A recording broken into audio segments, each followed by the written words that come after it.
Assalamualaikum warahmatullahi wabarakatuh. Perkenalkan, nama saya Muhammad Ilham Syafir Mantara dan saya akan menjelaskan macam-macam batuan. Yang pertama itu ada batuan beku. Nah, di batuan beku ini ada batu namanya basalt. Nah, warna dari batu basalt ini memiliki warna abu-abu gelap dan juga hitam. Tekstur batu ini memiliki tekstur avanitik dan mineral utamanya feldspar di bawah 10%, kuarsa di bawah 10%, dan feldspatoid di bawah 10%. Lalu ada mineral tambahannya yaitu hornblenda, biotit, piroksen, nafibol, olivin, dan uralit. Dan tempatnya terdapat di ratas. Lalu ada batu granit.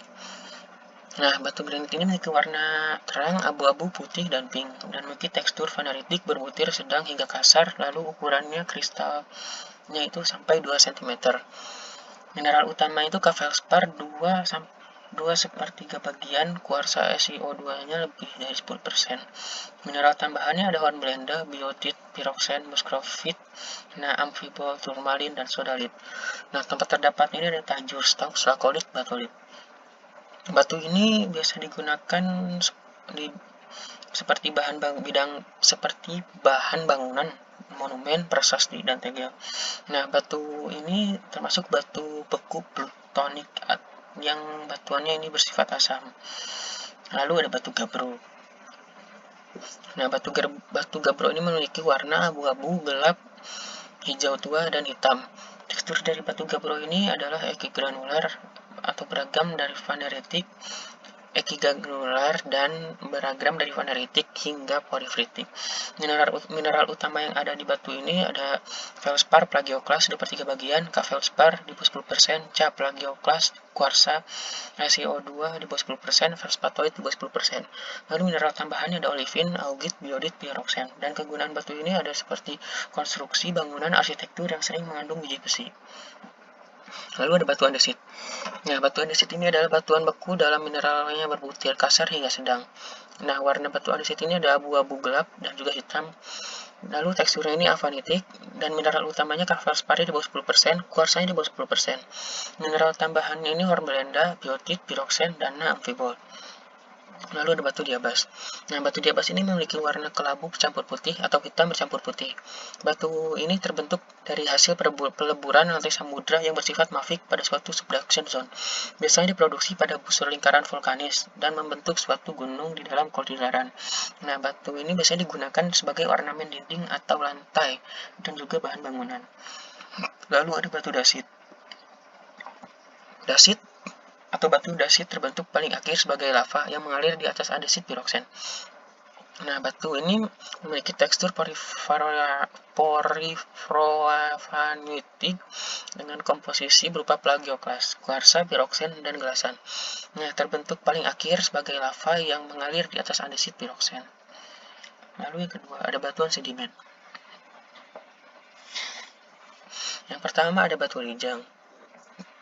Nah, batu rijang ini atau batu api merupakan batuan sedimen mikrokristalin atau kriptokristalin yang tersusun atas silikon dioksida atau SiO2 dengan permukaan yang licin.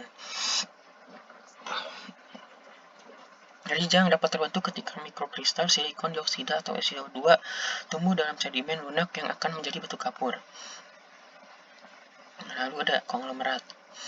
Nah, batu konglomerat ini memiliki ukuran butir 2-256 mm dan terdiri atas sejenis atau campuran rijang, kuarsa, granit, dan lain-lain.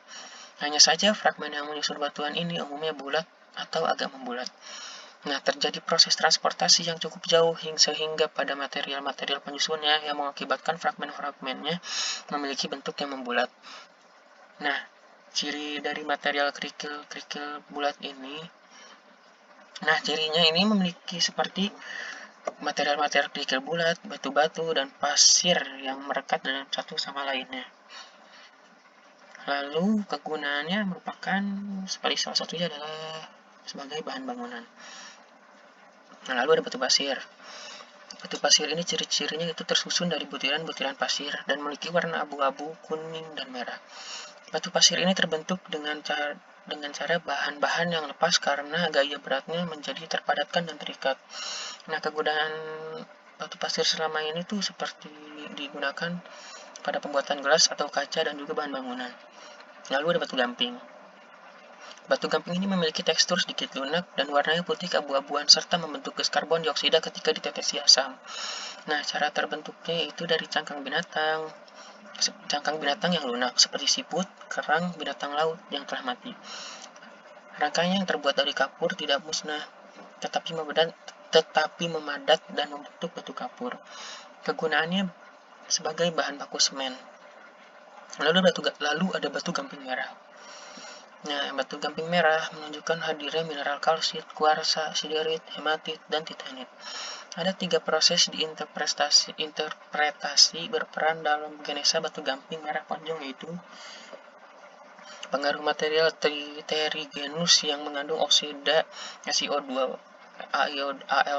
Al2O3, Fe2O3, TiO2 saat pengendapan batu gamping, proses diagnosis oleh air meteorit yang mengkayakan senyawa Fe2O3.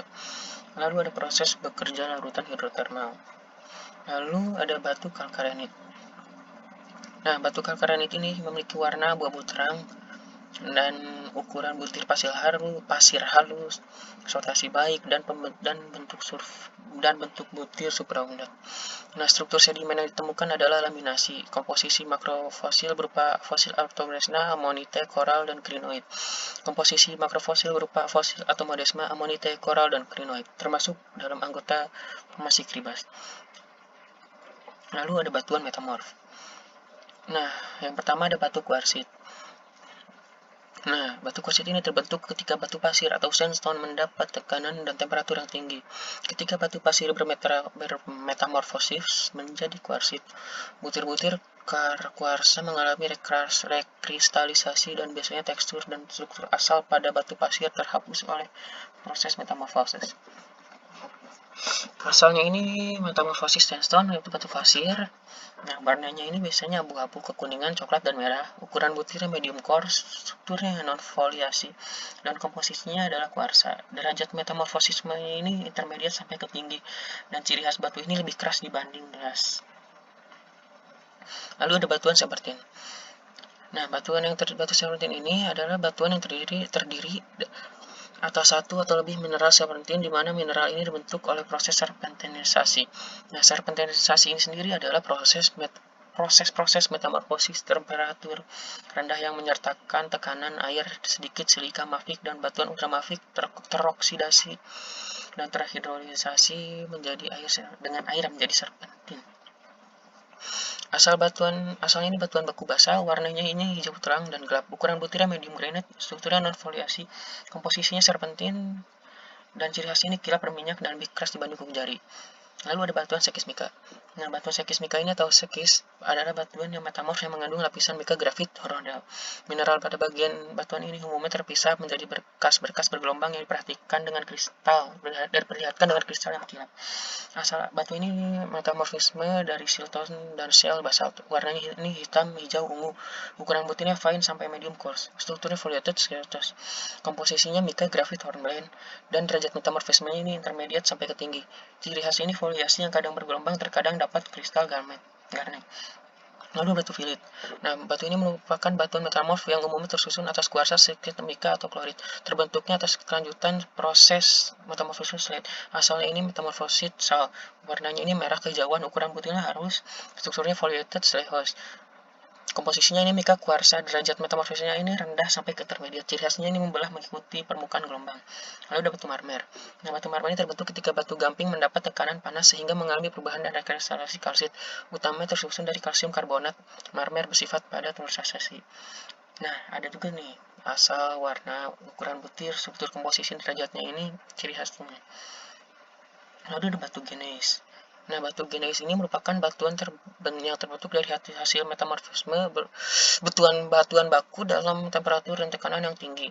Dalam gneis dapat diperoleh kristalisasi dan foliasi dari kuarsa, feldspar, mika, dan albedo. Lalu ada asal, warna, ukuran butir, struktur komposisi, dan derajat metamorfismenya, dan juga ciri khasnya sebagai berikut.